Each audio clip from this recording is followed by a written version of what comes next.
Hello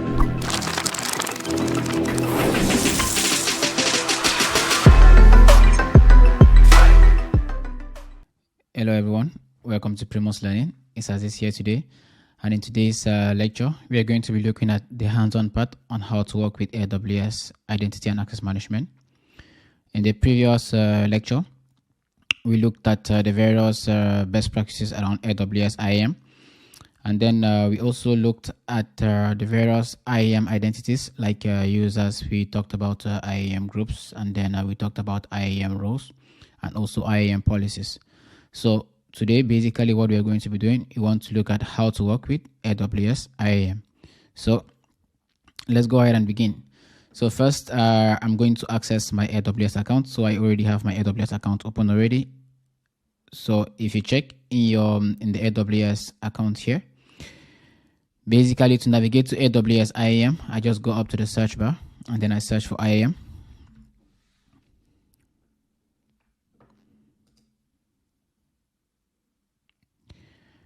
So here we're in the IAM console, and here we can be able to create our users, we can be able to create our groups, we can be able to create our roles and our policies.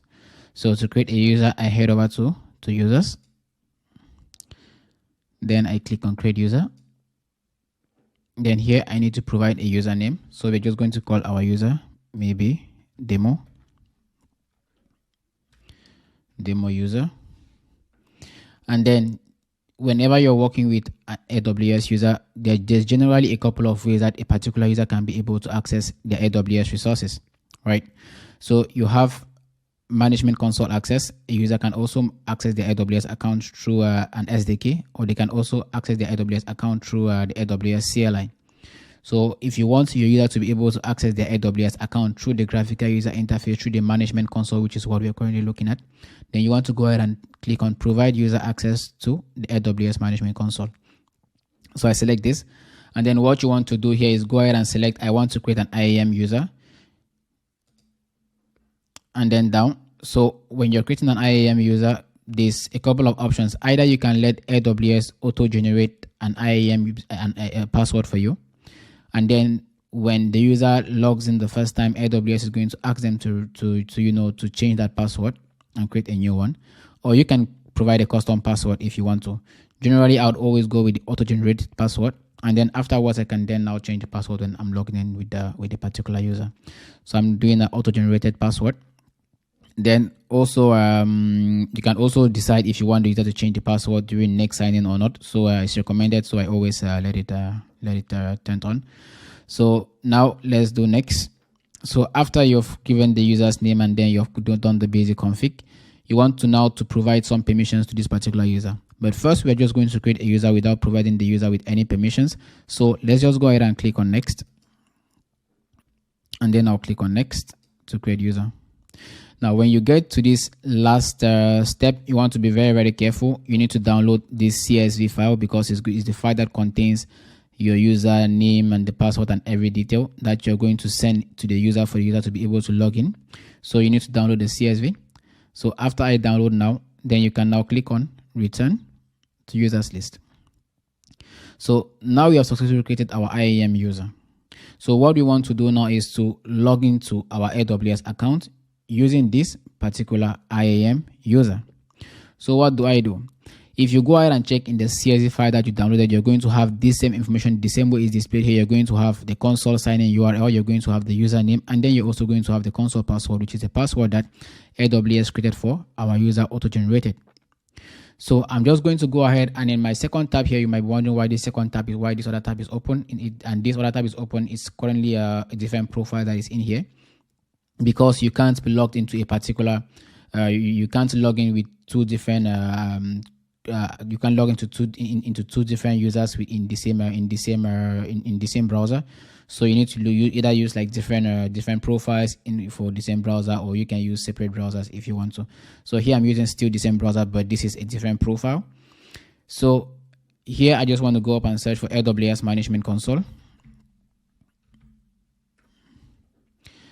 And then we're going to click on AWS Web Services, translate to English, and then we'll click on login to the console.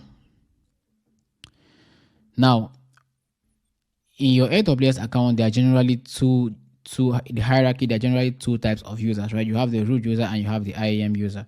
And last time we discussed that the root user is the initial user, is the initial user that created the particular AWS account, right? Those are the root credentials.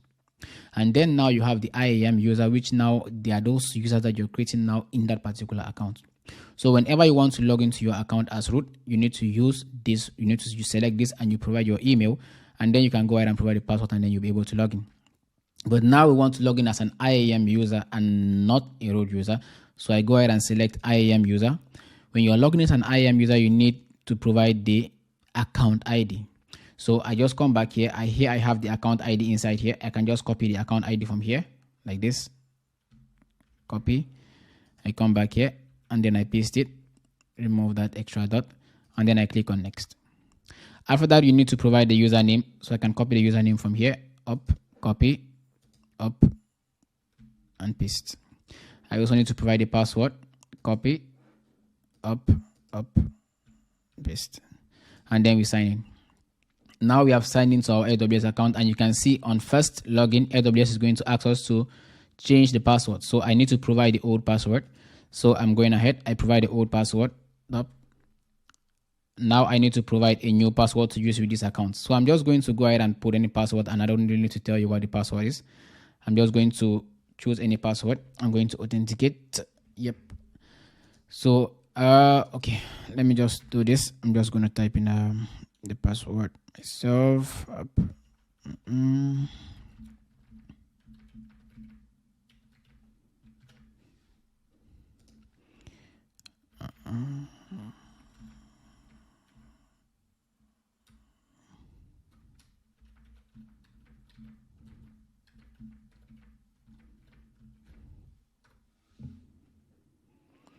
So confirm and change password. I can go ahead and save it if I want to, just for next time purposes. I can go ahead and I can do that, and no, this device only. So I've logged in now to the AWS account now as an IAM user. Now we are logged in as an IAM user. And remember, our user has no privileges. We never attach any policy to our user. So our user can basically not do anything in this AWS account because they have no permissions. The only permissions they have is only to be able to change their password. And how can you verify that? If you come back to the other tab and you go to return to users list, you open the demo user that we just created. Let's go down to permissions. You can see the only policy that they have is IAM user change password. If you want to see the content of a particular policy here, you can just click on the plus sign here. You see, this is the JSON structure. You can see this is a policy that is only allowing a user to change their password. Apart from this, the user has no other access. They have no other privileges, right? So let's go ahead and see, for example, if you go to a service like AWS EC2, right? It's Elastic Container Service. It's a service that you can use in AWS to create your servers. So let's just go ahead and open the service just because we want to see exactly if our user does have the access or not. So I'm clicking on EC2, or if you want to access a particular service, you can always use a search bar, but here I'll just click on EC2. Let's click on EC2. Now on the EC2 dashboard, you can see we're having API error, because our user doesn't have the necessary privileges to be able to access EC2. So you can see we just finished authentication, but we are not authorized, right? So this is all about authentication and authorization. We were able to authenticate successfully, but we are basically not authorized to do anything. So how do we now authorize this user now to be able to have access to, for example, the Elastic Compute service, right? The EC2 service. So we need to attach an IAM policy that is giving this user access to the service that is called EC2, right? And AWS has already made things a little bit easy for you by providing you with some policies upfront, right, called AWS Managed Policies. So AWS has this policy that they have already created upfront. You can be able to just use on the fly, called AWS Managed Policies. The only drawback with these policies is that it always gives a wide range of, like, it opens the permissions too much, right? So it's good to use them as a beginning just to learn, but when you're already very comfortable now with AWS, with IAM, and with the policy and everything, you can now be able to write your customer managed policies where you're going to reduce the permissions, and then because you already know exactly what you're doing, it's going to work perfectly, right? So we eventually you should be able to use AWS IAM with the various best practices like making sure you're using the least privilege principle. So let's go ahead and attach a policy that is going to give this user access to AWS EC2. So I'm going back to the other dashboard where I have my EC2 and I have selected the user. How do I add the user permission? Down here, when you open a user, you have a couple of things. You have permissions, you have groups, you have tags, you have security credentials, then you have access advisor. So to attach anything that concerns privileges, permissions, everything, you're going to see it under the permissions section. What you want to do is just to click on the add permissions here, and then go ahead and click on add permissions. Now, when you're adding a permission, there's a couple of ways you can do it. Either you can add a user to an existing group, right? And then the user is going to automatically inherit the permissions that have been attached to that particular group. Or you can go ahead and attach a policy directly to the user, right? So what you want to do for now is go ahead and attach policies directly to the IAM user. When you go down now, you have a couple of IAM policies. You have a couple of policies. You want to search a policy that is giving the user access to EC2. These are a couple of AWS managed policies. So since I know the service name that I want to give the user access to, I can just go ahead and search for EC2. When I search for EC2 to be able to, I want to be able to see everything that is being shown. So I can just click here and drag this here. You're going to see these are policies that are related to the service called EC2, right? And what do we want to do? We just want to look for a policy that is going to give our user EC2 full access. For example, you have a couple of them. So I want the one that is called Amazon EC2 full access.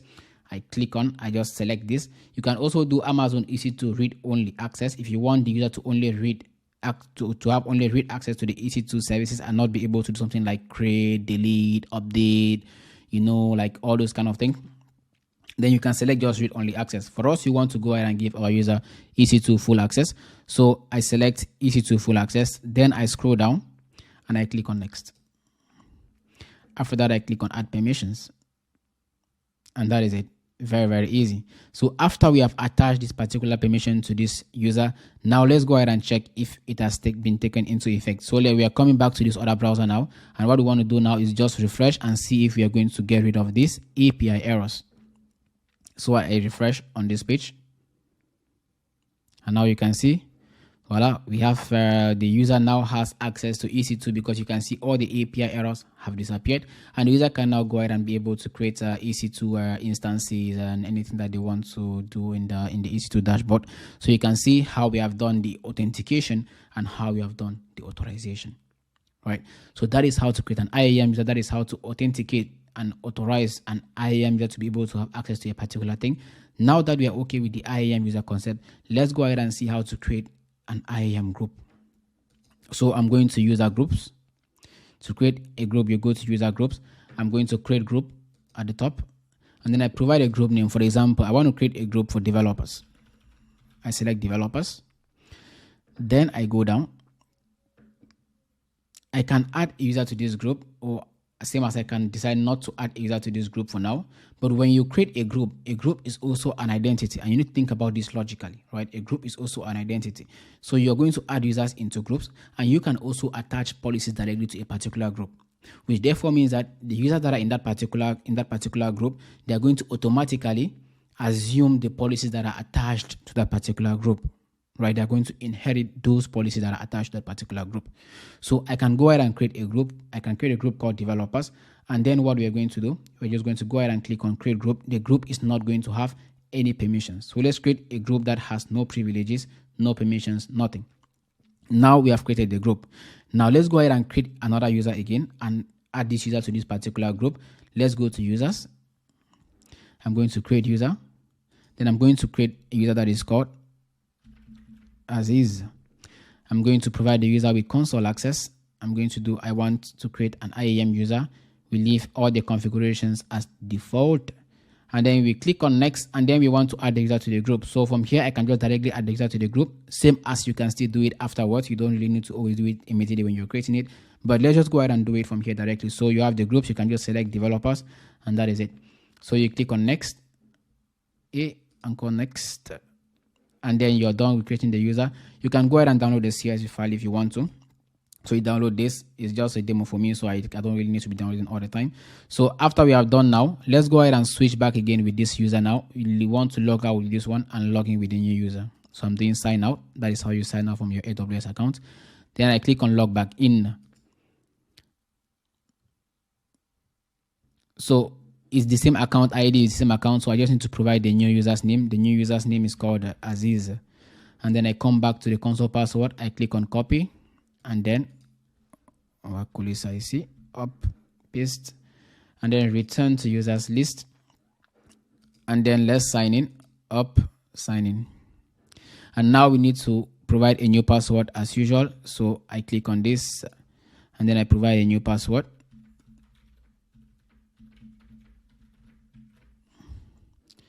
Provide a new password.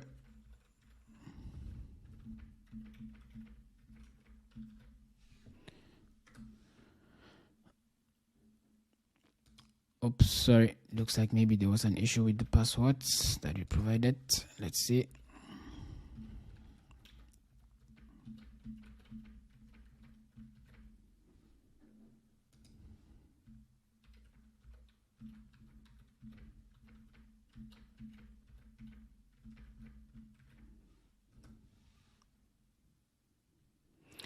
Okay, so we are good. Now I can do save if I want to, and you can see we have just logged in now with this particular user. And let's go also to EC2 and see if the user has access. Or let's check a different service. For example, let's go to AWS Route 53 or AWS S3, for example. If you go to this simple storage service called AWS S3, the service that is used in AWS to be able to create what we call S3 buckets, which is going to be the next topic we're going to discuss about. Let's go ahead and go down to buckets. You can see when you go down here, it says you don't have permissions to list buckets. After you or your AWS administrator has updated your permissions to allow the S3 list all my buckets action, refresh this page. Learn more about this here. You can do that if you want to. So you can see you don't have the necessary privileges. So what do? I want to give this user access to this particular to S3 to the S3 service, but I don't want to attach the policy directly to the user. I want to attach it to the group, because remember, if you had multiple developers and you want to be easy and you want to easily manage things, you don't want to attach the policy directly to the user, because if you have multiple users and they're doing basically the same things, they are basically they have the same functions, right? You want to go ahead and attach the policies to the group, and then they're going to assume that policy. That way, if a user leaves the company tomorrow, you don't want to be going in individually and then you're removing privileges from a particular user. What you want to do is simply just remove the user from the group, and that is as easy as that. So let's go ahead and attach a policy now to our IAM group. So we are going to user groups, and then we're going to select we're going to open this particular group that is called developers. Open the group. And then you go to permissions. We're doing add permissions. You do attach policies. And now you want to attach a policy for AWS S3. Same, I just search for S3, so I can see the related policies that are related to AWS S3. I can see here I have Amazon S3 full access. So I click on Amazon S3 full access, and I do attach policies. Now I have attached a policy now to this group called developers, which means that any user that is found inside this group called developers can be able to have access to S3, because the group has a policy called S3 full access. So if you come back here and refresh this page up, you can see now the error is gone, and our user can now be able to work with AWS S3. So we have seen how to work with IAM users, and then we have seen how to work with IAM groups and how to create our IAM groups and attach policies to our IAM groups and so on. So apart from that, we also have what we call IAM roles.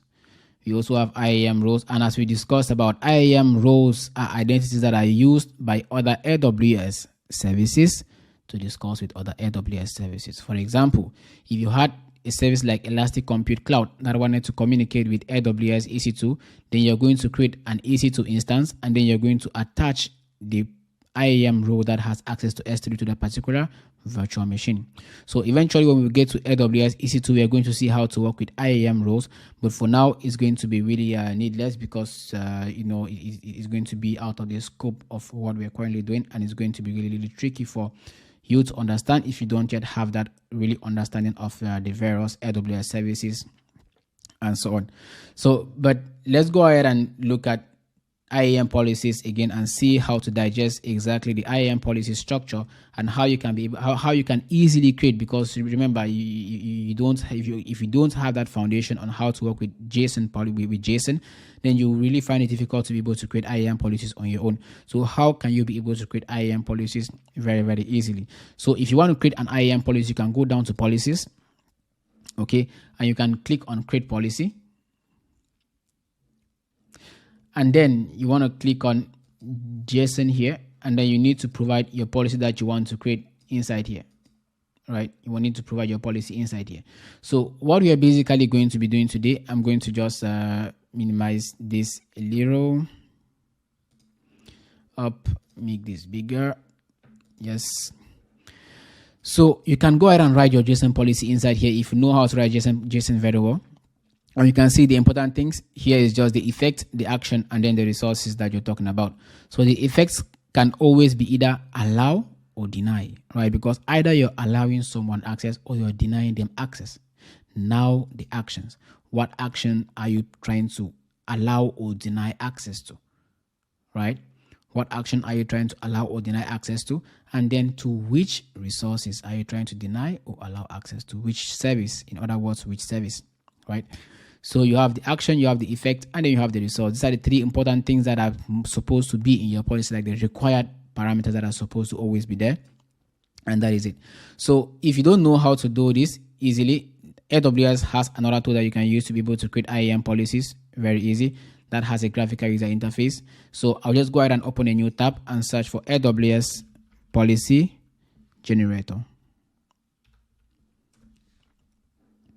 So let's go ahead and open this link, the one that says AWS Policy Gen.s3. Open this one. So this is it.